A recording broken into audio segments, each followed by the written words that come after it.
ओम श्री साई राम। हमारे परम प्रिय भगवान श्री सत्य साई बाबा के पावन चरण कमलों में कोटि कोटि प्रणाम और आप सभी के हृदय में विराजमान अंतर्वासी भगवान बाबा को मेरा प्रणाम। तो आज हमारे लिए बहुत ही हर्ष का विषय है, खुशी का विषय है, आनंद का विषय है कि आज यहाँ पर श्री सत्य Sai old age home Chandigarh में 2 दिवसीय आध्यात्मिक सम्मेलन का आयोजन किया जा रहा है। नॉर्दर्न स्टेट्स स्पिरिचुअल कॉन्फ्रेंस, जिसका आयोजन हमारे परम आदरणीय नेशनल स्पिरिचुअल कोऑर्डिनेटर भाई हमारे मुरली जाजू जी की अध्यक्षता में यहाँ पर किया जा रहा है। तो इस कार्यक्रम का अब हम प्रारंभ करने जा रहे हैं। तो इस अवसर पर मैं सबसे पहले हमारे national spiritual coordinator brother Shri Murli Jaju ji का हार्दिक स्वागत करता हूँ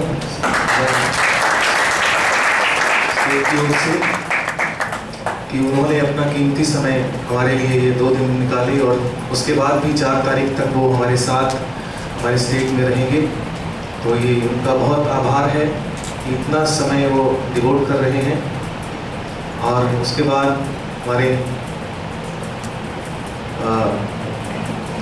मेंबर ऑफ श्री सत्य साई नेशनल काउंसिल श्री सुभाष चंद्र धीर जी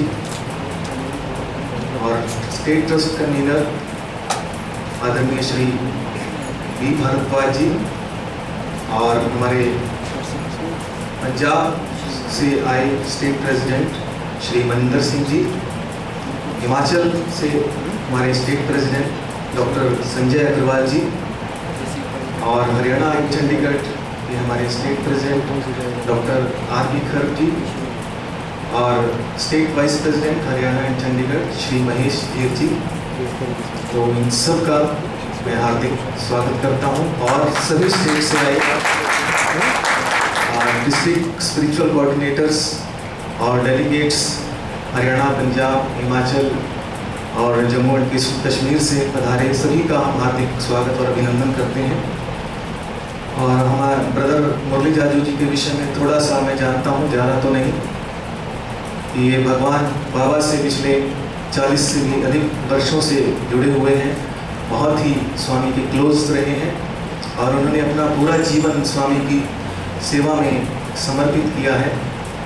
और इसी कारण इन्होंने अपना विवाह भी नहीं किया और ये पूरा समय स्वामी के इस पावन मिशन को पूरा करने में लगा रहे हैं। और इस समय पूरे देश में भ्रमण पर निकले हुए हैं आध्यात्मिक जागरण के लिए।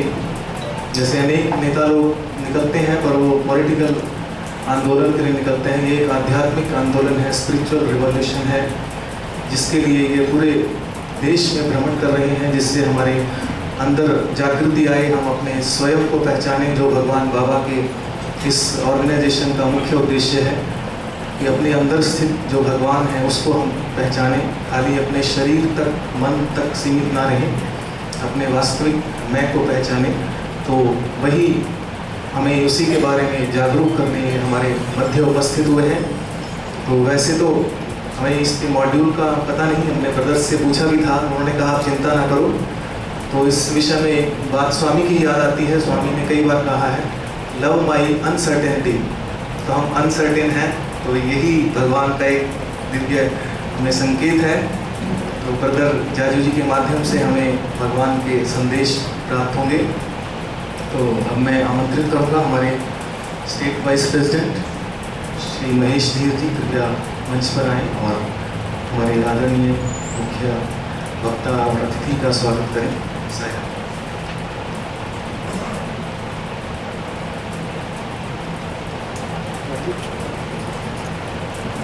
बाबा के चरण कमलों में मेरा कोटि प्रणाम और आप सबको मेरा साया। Spiritual conference for northern states जो आज प्रारंभ हो रही है, बहुत हर्ष का विषय है कि लास्ट ईयर जब स्पिरिचुअल कॉन्फ्रेंस भर्ती में हुई, जो कि हमारे आदरणीय श्री मुरली जाजू जी की अध्यक्षता में रही। तब ये डिसाइड हुआ संस्था के लेवल पे कि ऐसी कॉन्फ्रेंसेज हम स्टेट्स और नॉर्दर्न, सदर्न, ईस्टर्न और वेस्टर्न इंडिया में करेंगे। और ये हमारा बहुत सौभाग्य है कि उस कॉन्फ्रेंस के बाद आउट ऑफ बर्ती ये फर्स्ट कॉन्फ्रेंस है। इसके लिए आप सबका बहुत बहुत अभिनंदन करता हूँ, स्वागत करता हूँ कि आप सब यहाँ पर आए। लेकिन मुझे लगता है इसका ज़रूर कोई स्पिरिचुअल मीनिंग भी रहा होगा, क्योंकि नॉर्दर्न पार्ट, नॉर्दर्न कंट्री, बाबा की जो ऑफिस पुट्टापर्थी था उससे काफ़ी दूर है। तो लगता है कुछ हमारे को स्पिरिचुअल कंटेंट्स की ज़्यादा ज़रूरत है, जो सबसे पहले यहाँ पे कॉन्फ्रेंस हो रही है। तो इसके लिए आपका स्वागत सब यहाँ पे 2 दिन के लिए। हमारे लिए चंडीगढ़ और हरियाणा चंडीगढ़ के लिए एक और हर्ष का विषय है कि ये कॉन्फ्रेंस चंडीगढ़ में हो रही है।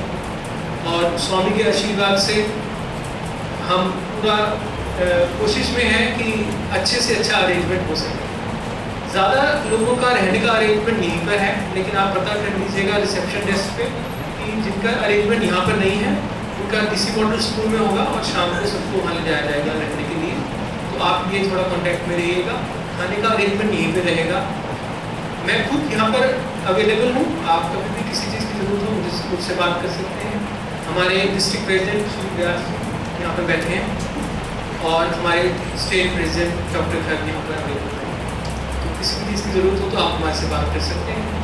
तो मैं आपके और मुरली जी के बीच में ना आता हुआ मैं उनको वेलकम करता हुआ मैं स्टेज को बुलाना चाहूँगा कि वो आए और बात करें।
हम सभी के हृदय में वास करने वाले भगवान बाबा के चरण में कोटि कोटि प्रणाम। सही हाँ, बहुत प्रसन्न वातावरण, बहुत अच्छा लग रहा है। स्वामी की प्रेजेंस अंदर से महसूस हो रही है। और जो विषयों की बात है कि कॉन्फ्रेंस में हमको क्या बात करना है और क्या सब्जेक्ट है, ये तो मुझे भी नहीं मालूम। तो मैं आपको कैसे बताऊँ? इसलिए मैं ये सारी कॉन्फ्रेंस भगवान के अध्यक्षता में होगी और हमारा रोल इतना ही है कि हम भगवान के साथ रहे। तो मुझे जब पूछा गया था, मुझे भैया ने पूछा था कि हम क्या करने वाले, तो मुझे यही पता था कि हम 24 घंटे बाबा के साथ रहने वाले हैं। और बाबा के साथ रहने की जो अनुभूति है, वो अनुभूति हम करें, इसके लिए हम इकट्ठा है। मुझे याद है जब मैं बाल विकास लेने पूना के अंदर विलेज जाता था, तो वो जो टीचर्स थे जो स्कूल के, उन्होंने मुझे कहा कि आप जो भजन बाबा के गाते हो उसकी कोई कैसेट हमको चाहिए, हम बाद में भी बच्चों को सुनाना चाहते हैं। क्योंकि जब वो भजन वहाँ पर होता था बाल विकास में, तो हमारे पास ना तो तबला था, ना पेटी होती थी, ना ढोलक होता था, कुछ भी नहीं था। लेकिन दीवारों से आवाज़ आती थी। जब भजन होता था बाबा का, तो जब बच्चे बोलते थे तो दीवारों से भी आवाज़ आती थी भजन की। तो इतनी अनुभूति भगवान के नाम की थी। तो एक दिन फिर जो भजन कोऑर्डिनेटर थे पुणे के, उन्होंने कहा कि हम एक कैसेट बना के सब, तभी तो कैसेट चलती थी कि पेट्रोल, तो उन्होंने कहा कि मैंने कहा उनको ये कैसेट बना के आप मुझे दीजिए। तो हम एक लगभग 12 घंटे तक कोशिश करके एक अच्छी कैसेट बनाई। उस दिन मैंने पहली बार महसूस किया कि 12 घंटे भगवान के साथ भजन के माध्यम से जब जुड़े। मुझे याद है, तक अभी भी वो मुझे याद होता है कि एक हफ्ता भर तो मैं उसमें से बाहर ही नहीं आया। बाकी सारे काम करता रहा मैं, लेकिन 12 हफ्ता भर मैं उसमें से बाहर नहीं आया। तो एक साथ जो कंटिन्यू भगवान के साथ रहने का जो अनुभूति है, वो अगर हमको आ जाए तो फिर हम हमेशा उस मूड में रह सकते हैं।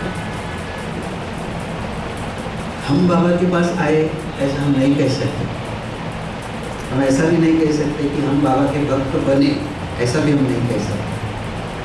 हमको बाबा ने अपना भक्त बनाया है, अपनी अनुभूति देकर विश्वास दिलाया है कि परब्रह्म भगवान स्वयं प्रकट होकर धरती पर आए। कल भी मैंने बात की है कि जब भगवान आते हैं, मतलब परब्रह्म जब आता है, कोई देवता आती है तो समझ में आ सकता है, लेकिन परब्रह्म जब अवतरित होता है तब किसी को नहीं पता रहता कि वो आने वाले हैं। जैसे हमारे लिए आज अनसर्टन है कि क्या होने वाला है, वैसे ब्रह्मा जी को भी पता नहीं होता। और दो उदाहरण, बहुत मजबूत उदाहरण आते, एक रामायण का है और एक भागवत का है। जो रामायण का उदाहरण है उसमें राम और सीता का जो विवाह था, उसमें सबको देवी देवताओं को आमंत्रण किया था। तो राम जी को, ब्रह्मा जी को भी आमंत्रित किया था, शिव जी को भी आमंत्रित किया था। शिव जी को पता था कि ब्रह्मा जी आएंगे नहीं, बाबा जी इनको ले जाना पड़ेगा शादी में। तो विमान जो निकला कैलाश से, वो ब्रह्मलोक में आया पहले और उनको बताया कि हमको बाबा जी आमंत्रण है ना, चलना है ना। तो उन्होंने कहा हाँ चलना है। किसके विवाह में चलना है? बोले सीता और राम जी का विवाह है। इन्होंने तो आमंत्रण ऐसे बाजू रख दिया था कि दशरथ के लड़के की शादी है और जनक के लड़की की शादी है, ये सोच के इन्होंने रख दिया था। लेकिन शिव बाबा जिस शादी में जा रहे हैं उसमें कोई ना कोई विशेषता है तो जाना पड़ता है, ऐसा सोच के वो विमान में आए। और जब लग्न मंडप में आए तो सब छोड़ के उस लग्न मंडप को ही देख रहे। तो भगवान ने पूछा, शिव जी ने पूछा उनको, शिव ने पूछा कि बाबा जी क्या देख रहे हो? तब उन्होंने कहा कि मैं तब से देख रहा हूँ, जब से आया तब से, कि 14 भुवन में मैंने बनाए हैं, लेकिन उसमें की कोई चीज़ यहाँ लगी नहीं है, सब सारी नई नई चीज़ें नजर आ रही हैं। तब शिव भगवान ने कहा ये अपने माता पिता की शादी है, और माता पिता की शादी में बच्चों के खिलौने नहीं होते। तो परब्रह्म जब अवतरित होता है वो किसी तत्व को लेकर होता है, जैसे राम विष्णु तत्व को लेकर अवतरित, इसलिए हम उनको विष्णु का अवतार मानते। ऐसी कथा कृष्ण अवतार में है, जब ब्रह्मा जी को लगा कि इतना बड़ा छोटा बालक इतनी बड़ी बड़ी घटनाएं कर रहा है, तो ये परब्रह्म है या कोई देवता है? तो इसलिए परीक्षा करने के लिए आए और पूरे जो बाल गोपाल थे, गायों थी, उनको लेके ब्रह्मलोक में चले गए। 1 साल के बाद जब वापस आए तो उनको तो लगा यहाँ थोड़ा हंगामा हो गया होगा, लेकिन वहाँ कुछ नहीं, सब शांति थी। उन्होंने देखा जितने में लेके गए वो सारे के सारे यहीं पे है, कुछ कम नहीं हुई। जो सारी गायें हैं, सारे बछड़े हैं, सारे गोपाल हैं, और बहुत प्यार उमड़ रहा है सब में इनके प्रति। गायें बहुत दूध देने लगे, गायों के प्रति सबका प्यार बढ़ गया है, गोपालों के प्रति प्यार बढ़ गया है। और जो एक ऋषि थे उस गाँव के, उन्होंने कहा कि आज इस साल बहुत अच्छा मुहूर्त है, आप अपने बेटियों की शादी कर दीजिए। तो वो शादियाँ सारी की सारी गोपियों की कृष्ण के साथ हुई थी, उस रूप में भगवान के साथ हुई थी। और जब ब्रह्मा जी वापस आके सब देखते हैं तब पता चला कि ये जो बालक है ये परब्रह्म है। तो जब ब्रह्मा जी को नहीं पता चलता कि परब्रह्म आया है तो तुमको सबको कहाँ से मालूम होता, इतनी सामान्य है। लेकिन भगवान जब असीम कृपा करते हैं तब अपने भक्त को बताते हैं कि भगवान और हमारे सबके साथ ये घटना हो चुकी है कि बाबा भगवान है। लेकिन उनके आने का जो उद्देश्य है, कोई बीमारियां ठीक करना इसके लिए आए क्या? वो कुछ धन संपत्ति बांटने के लिए आए क्या? भगवान जब भी अवतरित होते हैं तब कुछ ना कुछ उद्देश्य होता है और मुख्य उद्देश्य रहता है। जब पुणे में बाबा आए थे एक बार तो वहाँ पे एक इंटेलेक्चुअल ग्रुप था, तभी ज़्यादा लोग नहीं रहते थे, इतने हम बैठे उतने लोग रहते थे, बाबा रहते थे।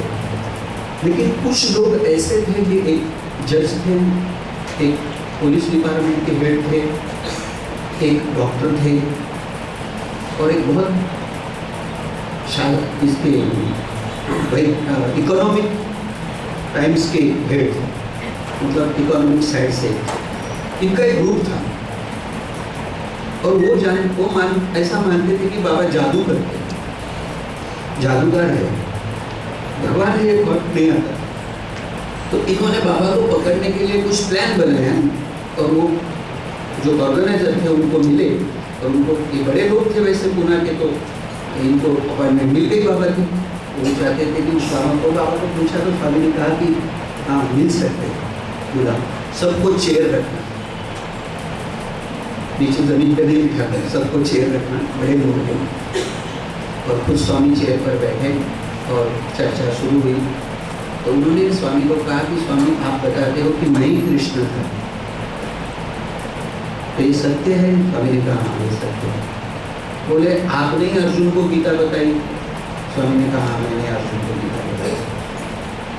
आपको क्या चाहिए?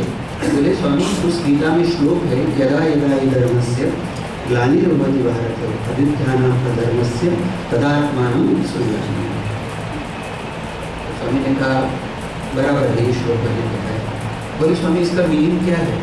स्वामी ने पूछा आपको क्या मालूम? और उन्होंने कहा स्वामी यदा यदा हि धर्मस्य ग्लानिर्भवति भारत, जब जब धर्म को ग्लानि आती है तब तक भगवान प्रकट होते हैं। मतलब चंडीगढ़ में अगर भगवान को बुलाना है तो क्या बढ़ाना पड़ेगा? ये बाबा को पूछ रहे हैं। इसका मतलब स्वामी जो ऐसा हंगामा, कुछ हम तो भजन गाने के लिए कहते हैं, बाल विकास के लिए बोलते हैं, यहाँ तो उल्टा कुछ होना चाहिए, कैसीनो होना चाहिए, बार्स होने चाहिए, तो उनको ठीक करने के लिए भगवान है। तो जिसकी वजह से भगवान आते वो तो अच्छा काम है ना, तो इसको अधर्म क्यों कर रहा है, इसको खराब काम क्यों किया, इसकी निंदा क्यों होती है? ऐसा बाबा को बाबा ने कहा आप सब लोग पढ़े लिखे हो ऐसा मुझे मालूम, ऐसा मुझे बताया गया था, लेकिन मुझे लगता है आप लोग सब हाथ में आए, इतने बड़े आदमी को हाथ में उनकी जिंदगी में कभी किसी ने नहीं बोला हो। तो स्वामी ने कहा आपने गीता का जो श्लोक बताया है उसको जोड़ के और एक श्लोक है और वो पूरा श्लोक होता है। पहले तो उन्होंने कहा नहीं स्वामी पूरा श्लोक है, चौथे अध्याय का 7वां श्लोक है, पूरा श्लोक है। स्वामी ने कहा उसको जोड़ के और एक श्लोक है, परित्राणाय साधूनां विनाशाय च दुष्कृतां धर्म संस्थापनार्थाय संभवामि। स्वामी देखो इसमें भी वही बोला है, विनाशाय च दुष्कृतां। स्वामी ने कहा नहीं, आपको भूख लगी तो कुछ मैं मंगवाऊँ आपके लिए। विनाशाय च दुष्कृतां के नाम से दूसरा श्लोक नहीं चालू है, परित्राणाय साधूनां विनाशाय च दुष्कृतां। तो मैं जो आता हूँ ना वो परित्राणाय साधूनां। तो परित्राणाय साधूनां नहीं होंगे, साधु नहीं होंगे तो मेरे को आने की आवश्यकता नहीं है। 2 राक्षसों के युद्ध में मेरा क्या काम? जब वो एक राक्षस है और एक साधु है तो मुझे आना पड़ता है। और साधु का जो मीनिंग स्वामी ने उसको बताया, हम ड्रेस पे जाते हैं, ड्रेस पर साधु की परिभाषा बनाते हैं।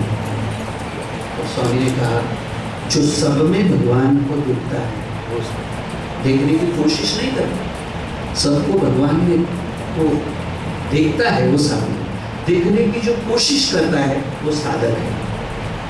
जो देखने की कोशिश करता है वो साधक है, जो देखता ही है वो साधु है, और जिसको दिखता है वो संत है, और जो हमेशा सब जगह पर रहता है वो भगवान है। तो 4 परिभाषाओं में स्वामी ने बताया कि जिसको देखना नहीं पड़ता, जिसको दिखता नहीं है, जो स्वयं ही सब जगह पर है वो भगवान है। हमारे अंदर भगवान की बहुत सारी कल्पनाएं हैं। गुरु ग्रंथ साहिबा में जो बताया है, भगवान की परिभाषा दी है, कुरान में जो अल्लाह की परिभाषा दी है, जो बाइबल में भगवान गॉड की परिभाषा दी है, और भगवद गीता में स्वयं श्री कृष्ण ने भगवान के बारे में अपने बारे में बताया है, और बाबा ने हम सब के लिए और सुलभ कर कर इन सब का सार बना के हमारे जीवन में ऐसी ऐसी घटनाएं की है कि जिससे हमको भगवान की अनुभूति, भगवान का की समझ हमारे में आए, और उस समझ से हम अपने आप को उठाए, इसलिए भगवान है। तो भगवान का आने का उद्देश्य साधु की आवश्यकता है, राक्षसों की आवश्यकता नहीं है। सारे टेररिस्ट है तो अपने पानी की आवश्यकता नहीं है, वो आपस में लड़के अपना अपना प्रोग्राम कर सकते हैं। लेकिन जब साधु है जो सब भगवान की अनुभूति करते हैं, उनके लिए भगवान को ध्यान करता है।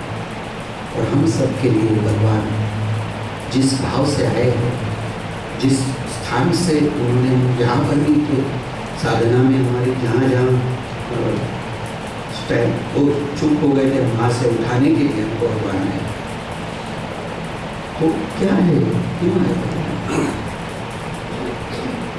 क्या हो गया था हमारे अंदर, क्या कमी थी हमारे अंदर जो भगवान हमारे जीवन में आए। एक राजपुत्र था, जन्म हुआ था राज घराने में उसका, और उस राज्य पर दूसरे राज्य में हमला बोल दिया। तो राजा को पता चल गया कि अब बचना बहुत मुश्किल है, तो भागना पड़ेगा। और वो रणांगण से ही मैसेज भेजा रानी को, अपने को चलना है। और रानी का मैसेज आते ही वो रणांगण जो स्थान ठहरा था वहाँ पर के लिए निकल पड़ी, और जब वहाँ पहुँचे तब पता चला कि बेटा वही रह गया। तो उन्होंने कहा कि आप वापस जाके नहीं ला सकते, क्योंकि अभी हमारी कोई बचने की उम्मीद नहीं है। अब भगवान के भरोसे करके उसको छोड़ देते। और उसी समय एक वहाँ का जो रक्षक था, उसने उस बच्चे को एक कपड़े में लपेट ये सोचा कि मैं इसको बचा लूँ, और ये सोच के भागा वो राजमहल से। और शत्रु का जो सैन्य थी वो उसके पीछे लग गई। जब पीछे लग गई तो ये और जोर से भागने लग गया, और जाते जाते इसने कहा कि अब मैं इनके पकड़ में आ जाऊंगा। तो उसने एक झोपड़ी थी, भिखारी की झोपड़ी थी, उस भिखारी की झोपड़ी में उसको डाल दिया, और ये भागता रहा। सैन्य उसके पीछे भागते रहे, फिर उसको पकड़ा।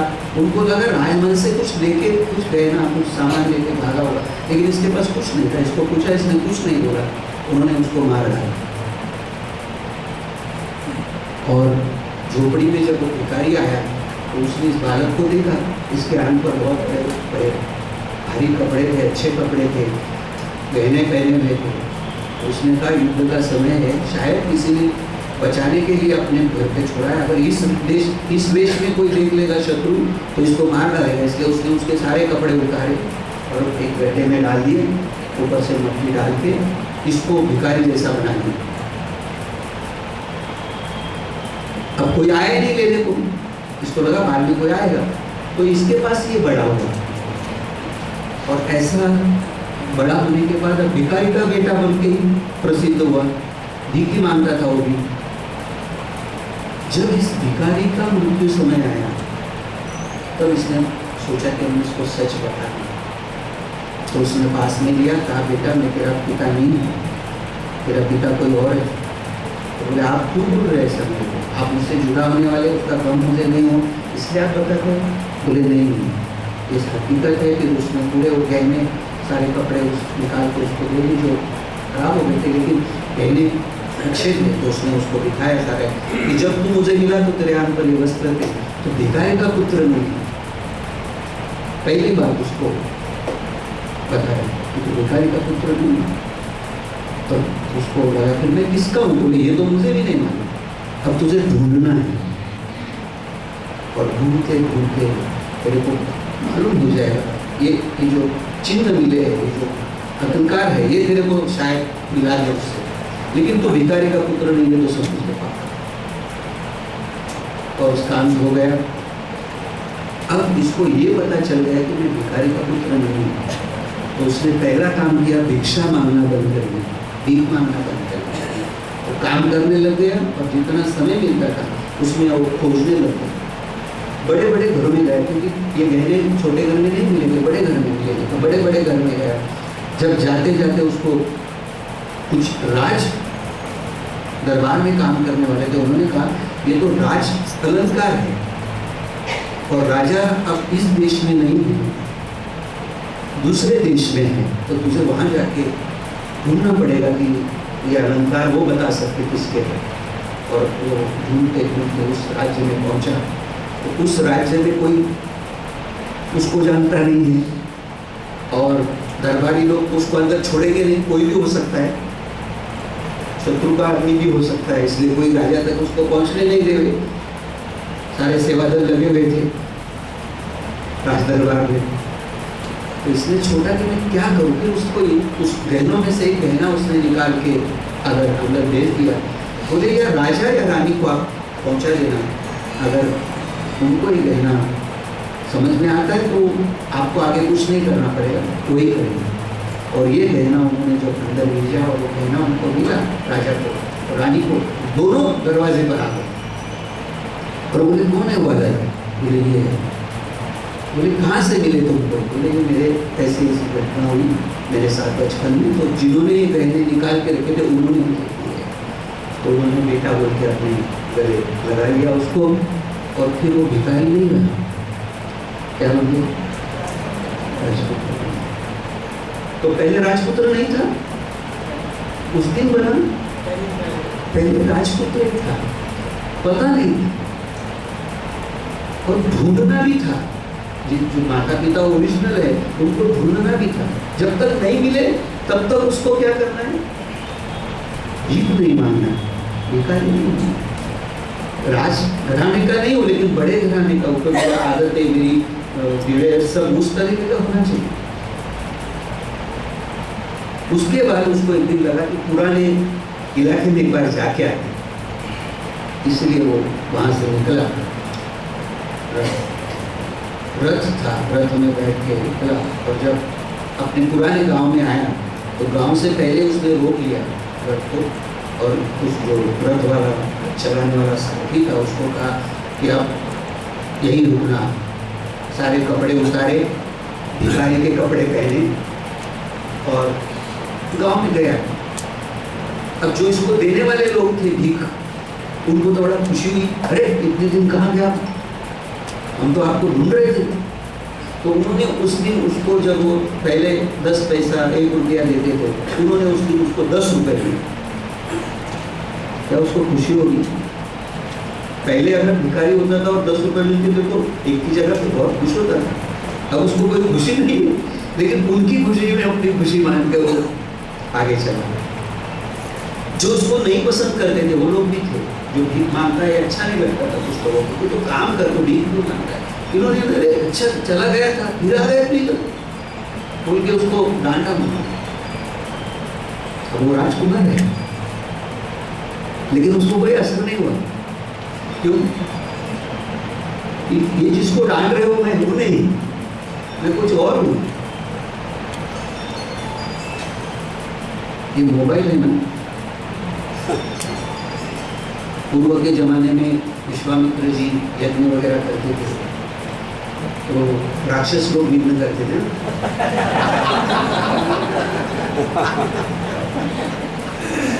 तो इसको मैंने यहाँ आने के पहले साइलेंट कर दिया, ये स्विच ऑफ मत करो, किसी का फोन आ सकता है, बाद में आप उसके साथ बात कर सकते हैं, मालूम है किसको कब हमारी जरूरत होगी, इसलिए इसको स्विच ऑफ नहीं लेकिन साइलेंट तो कर दो। मारिच को जैसे उन्होंने बाण मारा था, मारा नहीं पूरा, क्योंकि बाद में पिक्चर में काम में आने वाला है, आगे की स्टोरी में मारिच लगने वाला है। सुबह को जो बाण मारा वो फड़ वाला बाण मारा तो मर गया वो, लेकिन मारिच को फड़ वाला नहीं मारा, वो बिना कोक वाला बाण मारा उसको, क्योंकि बाद में उसका रोल है। वैसे हमारे भी मारिश का था, बाद में रोल है, इसलिए इसको साइलेंट करके रख दिया।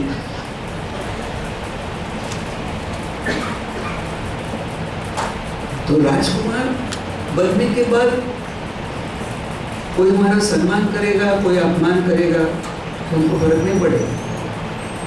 लेकिन राजकुमार बने तब तक तो हम जिस स्थिति में है उस स्थिति में उसको फर्क पड़ता था।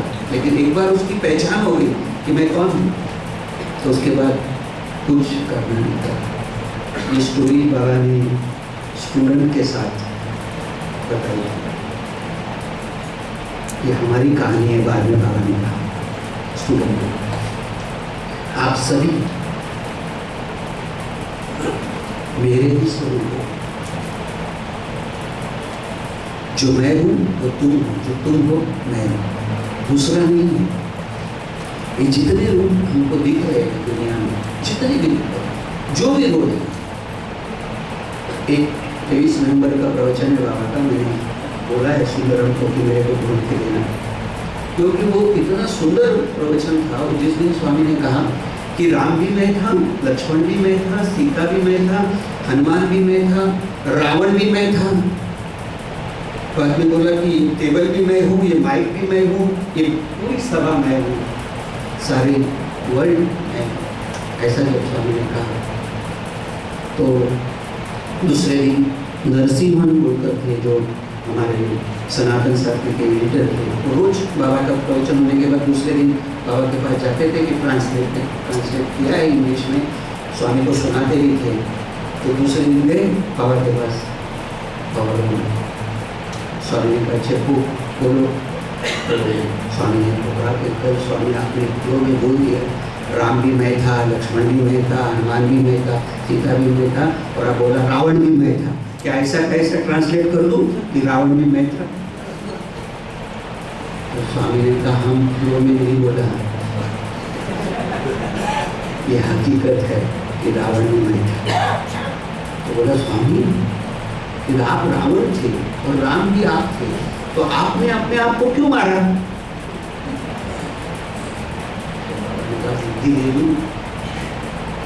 पर स्वामी की एक खासियत थी कि जब उनको किसी सवाल का जवाब नहीं देना है तो डाइवर्ट करते थे, दूसरा कुछ पूछते थे। बोला नरसिंह तुम रिटायर हो गए, बैंक में कितना पैसा है? अब वो समझ गया कि इनको जवाब या तो नहीं है इनके पास, ऐसा तो नहीं बोल सकते। उन्होंने सोचा इसका जवाब मिलने वाला नहीं है, इसमें बैंक का बैलेंस निकाला है। लैक्स है स्वामी। तो बोला तुम बैंक से जाके 1 लाख रुपए लेके आ गया, और 1 लाख लाने के बाद घर में रात को चोर आ गए, और उन्होंने कहा कि 1 लाख रुपया बैंक से निकालो नहीं तो तुम्हारा पाँव काटेगा। तो तुम क्या करेगा नरसिंह? उन्होंने कहा स्वामी हम 1 लाख उसको दे देगा, पाँव तो इम्पोर्टेंट है, लाख वापस आ सकता है, एक बार काट दिए तो भी आ सकता है, हम लाख में देगा। Very very intelligent. फिर कहा स्वामी ने कि थोड़े देर के बाद तुमको डायबिटीज हो गया, और तुमको मालूम नहीं तुम्हारा पाँव में इन्फेक्शन हो गया, तुम्हारा पाँव का कलर बदली हो गया, इसलिए तुम डॉक्टर के पास गए। और डॉक्टर को पूछा स्वामी, डॉक्टर ने बोला कि दोनों तुम्हारे को डायबिटीज है, दोनों पाँव में गैंग्रीन हो गया, ऑपरेशन करना पड़ता, 1 लाख रुपए खर्चा है, तुम क्या करेगा?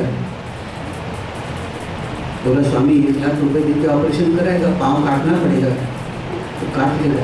अरे पहले 1 लाख बचाने का दिया, पाँव बचाने का 1 लाख दिया, अभी काटने का 1 लाख रुपए देता है। स्वामी वैसा नहीं करने से पूरा बॉडी खराब होगा। स्वामी ने कहा वैसा ही रावण हमारा गैंग्रीन है तो नहीं, क्योंकि हो गया गैंग्रीन, उसका ऑपरेशन करना पड़ता है। और इसीलिए हमारे यहाँ हमारे डिफेंस में वर्ड है, हमने कभी भी किसी पर अटैक नहीं किया, हमने ऑपरेशन किया। जब भी किया है तो भारत ने ऑपरेशन किया है, तो राम ने रावण का ऑपरेशन किया है, बाकी सबको खराब होने से बचाने के लिए। जब भी युद्ध हुआ है तो बचाने के लिए। तो भगवान सब रूप उनके हैं, ये समझाने के लिए, ये बताने के लिए आए और इसकी अनुभूति करने के लिए। अब शरीर रूप में तो हम एक जैसे नहीं है, ये तो अपने को सबको दिखता है। और मानसिक रूप में भी हम देखेंगे ऑर्गेनाइजेशन में हम सबका अनुभूति है कि अपने अपने विचार है सबके। सिर्फ भजन में हमको आनंद आता है, जैसे अभी आपने गाया भजन, क्यों आनंद आता है? क्योंकि एक लाइन कोई गाता है और वही लाइन बाकी सब लोग गाते हैं। लेकिन मीटिंग में क्या होता है,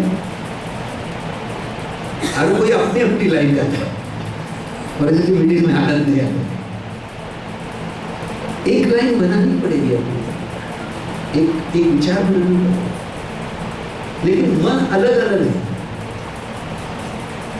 मन अलग अलग है, लेकिन हम सबकी आत्मा अलग अलग है, एक है। और इसीलिए शिरडी अवतार में उन्होंने एक मंत्र दिया है, लेकिन वो एक मंत्र भी हमारे मस्तिष्क में बैठ जाए तो और कुछ साधना करने की आवश्यकता नहीं है। और वो मंत्र है सबका मालिक। गाड़ियां अनेक है, ड्राइवर अनेक है, एक ही गाड़ी नहीं है, बहुत गाड़ियां। कितनी गाड़ियां इस पृथ्वी पर? 800 करोड़ गाड़ियां, अभी बढ़ भी गई होंगी, मेरी जानकारी नहीं है, लेकिन 800 से ज़्यादा गाड़ियां हैं, 800 करोड़ से ज़्यादा गाड़ियां हैं। एक मॉडल मनुष्य और बाकी के मॉडल है अलग है, 84 लाख टाइप्स ऑफ मॉडल्स है, उसमें से एक मनुष्य मॉडल है, मनुष्य योगी है। और इसमें 800 करोड़ गाड़ियां है, 800 करोड़ गाड़ियों के 800 करोड़ ड्राइवर्स हैं, लेकिन मालिक सबका मालिक। अब गाड़ियां किसकी है? मालिक की, क्या ड्राइवर की है? नहीं। एक आदमी के पास बहुत गाड़ियां थी, उतने ड्राइवर रखे थे उसने। अब वो जब मिनिस्टर से मिलने जाता था तो BMW ले जाता था, खेत में जाने का है तो जीप लेके जाता था, लेकिन जिस गाड़ी में वो बैठता था उसका ड्राइवर बड़ा खुश होता था। और शाम को जब ड्राइवर लोग मिलते थे तो बोलता था आज मालिक मेरे गाड़ी में बैठी। क्या बोलता था? गाड़ी किसकी? मालिक की। और ये क्या बोलता था? मेरी गाड़ी। हमारा भी ड्राइवर ये गलती करता है, करते वो है सब, लेकिन मैंने किया ये अंदर कहीं ना कहीं हमारे रह जाता है, क्योंकि हमारी दिन भर की प्रैक्टिस है, कई जन्मों का अभ्यास है। हमको ऐसा लगता है कि हम एक दिन में सुनेंगे और हमारा ठीक हो जाएगा, ऐसा नहीं होता। बाबा से हमने प्रवचन सुने और किसी की औकात भी नहीं है, लेकिन बाबा ने स्वयं भगवान ने बताया वो भी हम प्रैक्टिस नहीं कर सकते। क्यों? उन्होंने कहा है ना सबका मालिक है। अब हमको सोचने की जरूरत है क्या? सोचने की जरूरत है, मालिक है, उसका ही है सब कुछ, लेकिन हम इसमें से भटकते हैं। हम भटकते हैं, इतना तो हमारे समझ में आया है। क्यों? क्योंकि साईनाथ ने पकड़ा हाथ, इसीलिए थोड़ा थोड़ा लाइन में है हम लोग सब। दुनिया के हिसाब से तो बहुत लाइन में। और मैं जो आपसे बात करने के लिए आया हूँ और जा रहा हूँ, मेरी हिम्मत इतनी है कि आप हम सबको बाबा ने चुना है, नहीं तो बेकार की कोशिश है ये कि हम एक दिन साथ में रहेंगे और बहुत बड़ा ट्रांसफॉर्मेशन आएगा, ऐसा कुछ होने वाला नहीं है। लेकिन हिम्मत मेरे में इसलिए है क्योंकि मेरे भगवान ने इनको चुना है, और जिन जिनको भगवान ने चुना है वो पूरे के पूरे अधिकारी हैं। हमको नहीं पता हम कौन से समय में कौन सी साधना करते थे, हमको नहीं पता। हमारी साधना कहीं ध्रुव हुई है, इसलिए भगवान हमारे जीवन में, और उन्होंने हाथ पकड़ा है। आप जाना भी चाहो तो नहीं जा सकते, कोशिश करके देख लो। तो एक दो लाइन गाएंगे हम। साईं नाथ ने पकड़ा हाथ, करना हम भटक जाते,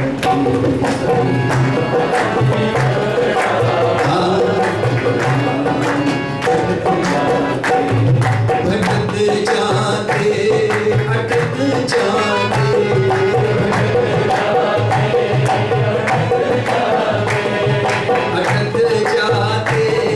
लटक जाते,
कहीं भी भटक के आओ दिन भर आप, कई महीनों आप भटक के आ जाओ, कहीं पर वापस आपको लाते हैं। ऐसी कुछ घटना कर देते हैं कि आ जाते हैं। उना के स्टूडेंट बाबा के पहले 7 स्टूडेंट वृंदावन में रहते थे और रात को स्वामी चद्दर डालने आते थे। अगर वो ऐसे ही सो गए तो चद्दर भी बाबा कंबल डालते, मतलब इतना ध्यान जिन बच्चों का बाबा ने रखा है। वो 7 स्टूडेंट में से एक स्टूडेंट पुणे का था और कुछ आश्रम में हो गया, इसलिए उसको वहाँ से निकाला था और वो पुणे आ गया। और पुणे आने के बाद उसका दिमाग खराब हो गया और बाबा के अगेंस्ट बातें बनाता था।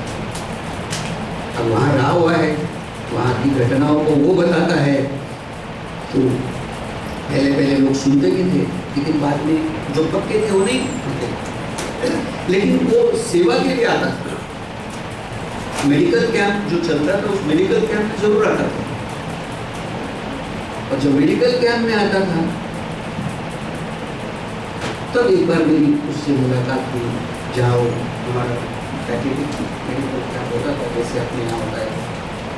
तो मेरे को पहले मालूम था पहले से कि ऐसा ऐसा है, तो मैं इससे कहा और कोई बात करने नहीं बैठा। लेकिन वो जब बैठा था तब जो डॉक्टर थे उनके साथ मैंने बाबा के अनुभव शेयर करता, यही सोच के करता था कि वो भी सुने। फिर ये सिलसिला चालू रहा और फिर एक दिन उसका मैसेज आया, इस टाइम मैं प्रशांति सेवा में आ रहा हूँ। मुझे इतनी खुशी हुई। मैंने कहा इसकी लॉटरी लगने वाली है। 20 साल बाद वो प्रशांति पुट्टावर्ती आ रहा है, 20 साल तक सेवा पूरी हुई। और तब बाबा सेवा होने के बाद हर सेवा दल से मिलते थे, और नमस्कार भी मिलता था, विभूति पैकेट मिलते थे, बाबा स्वयं अपने हाथ से देते थे। तो वो दिन था उस दिन। तो मैं चाहता था कि वो आगे सामने बैठे, लेकिन वो सबसे पीछे वाली लाइन में जाके बैठा। मुझे लगा कि आगे बैठेगा तो मैं बाबा को बोल भी दूंगा, ऐसा मैं सोचता था कि स्वामी रघु आया है, आपका पुराना स्टूडेंट है, स्वामी ब्लेस करना। ऐसा मैं बोलने के मूड में था, लेकिन वो मेरे पास बैठा ही नहीं। पहले लाइन में भी नहीं बैठा, पीछे के लाइन में बैठा तो भी मैं कोशिश कर लेगा, क्योंकि मैं लीडर था। आखिरी लाइन में बैठा और स्वामी चलते चलते चलते चलते आखिरी लाइन के पहले लाइन में जब थे तब इसको देख के स्वामी और देख के स्वामी ऐसा 20 साल तो नहीं आए, लेकिन 20 साल में ऐसा एक भी दिन में हम तुमको याद नहीं किए। तो प्रेम है ना, हम समझते उससे कई दूर की बात है कि 20 साल पहले एक लड़का रूठ के गया है, बुराई करता है, लेकिन भगवान ने जब उसके साथ बात की तो पहले सेंटेंस में इतना रोया और घर में जो बाबा का बन गया है। मतलब हम नहीं जा सकते, एक बार हाथ पकड़ लिया उन्होंने। जैसे इस दुनिया में बहुत सारे प्रदूषण हुए, पोल्यूशन हुआ है, हवा का पोल्यूशन हुआ है, पानी का पोल्यूशन हुआ है, आवाज का पोल्यूशन हुआ है, थॉट पोल्यूशन हुआ है। पूर्व में बाबा के गांव से महिला यात्रा पे निकली तो उसने कपड़े में अपने घर के जितने भी अमूल्य वस्तु थी, कीमती वस्तु थी, वो सारे एक कपड़े में बांध के बाबा के पास ला के रख दिया और कहा स्वामी मैं यात्रा करके आती है, वापस आने के बाद स्वामी ने कहा उधर रख दिया, एक ऐसा स्टिक बनाऊंगा उसके ऊपर रख दिया वो भी वस्तु। जब वो वापस आई 4 महीने के बाद तो स्वामी को प्रणाम किया, बैठ गई, जा ही नहीं रही। तो स्वामी ने उसको पूछा क्या मांगा? तो स्वामी वो कपड़े में बांध के दिया था ना, वो होगा तो स्वामी करके ऐसा हाथ किया तो स्वामी के हाथ में आ गया वो। अम्मा 1 घंटा लेट किया होता तो गया तुम्हारा सब, वो चोर उठा के लेके गया था और स्वामी ने उसको पकड़ा, कहती इधर जो आवाज की थी वो उसके कानों में थी और उसके छीन के इनके हाथ में आ गया था। ये विलेज में मैंने बताया कि क्या जमाना था कि बाबा पर कितना विश्वास था, एक कपड़े में बांध के रख दिया जेनी सारे बच्चे। तो उस गांव के बुजुर्ग थे, उन्होंने मुझे कहा मुरली भैया ऐसा नहीं, जमाना ही तभी ऐसा था कि कोई पड़ोस वाला अगर यात्रा पे जा रहा है तो पड़ोसी के पास ऐसे ही कपड़े में बांध के अपनी चीजें रख के जाते थे और आने के बाद वैसे के वैसे मिलती थी। और अब पुरुषों की मैं आपसे बात कर रहा हूँ, अब तो बॉन्ड बनते हैं, प्रॉपर्टी लिख के देते हैं, स्टैम्प बनते हैं, स्टैम्प ड्यूटी बनती है, सब बनता है, लेकिन फिर भी टोपी लगा के परदेश चले जाते हैं। इतना पोल्यूशन, किसी पर किसी का विश्वास।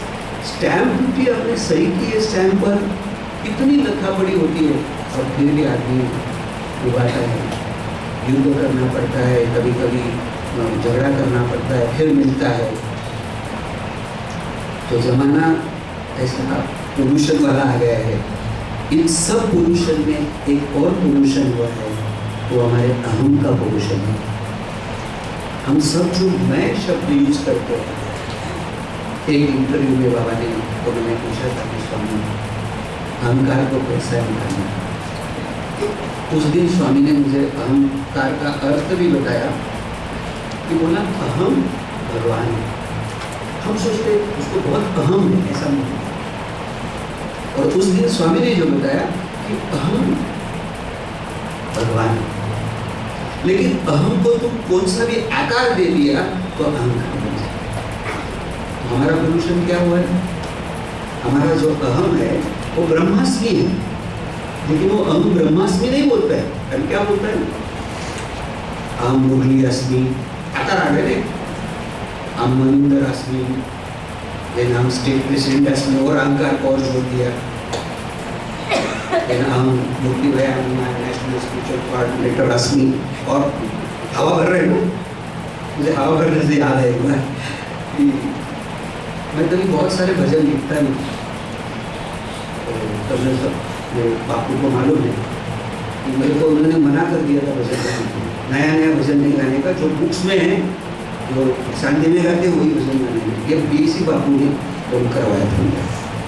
और उसके बाद स्वामी ने मुझे इंटरव्यू में बुलाया था, तो मैंने पहले 2-3 दिन पहले स्वामी को सारे भजन लिख के एक पैकेट में डाल के दिए थे। जब 3-4 दिन के बाद स्वामी ने मुझे बुलाया तो उस इंटरव्यू में मेरे को उन्होंने पूछा कि नया भजन बनाया? मैंने कहा हाँ स्वामी, नया भजन बनाया। स्वामी ने कहा तुमने नहीं बनाया, हमने दिया तुमको। पहले हवा भरते थे और बाद में पिन लगा के हवा। इसमें बाबा की स्पेशलिटी थी कि पहले हवा भरने का, तो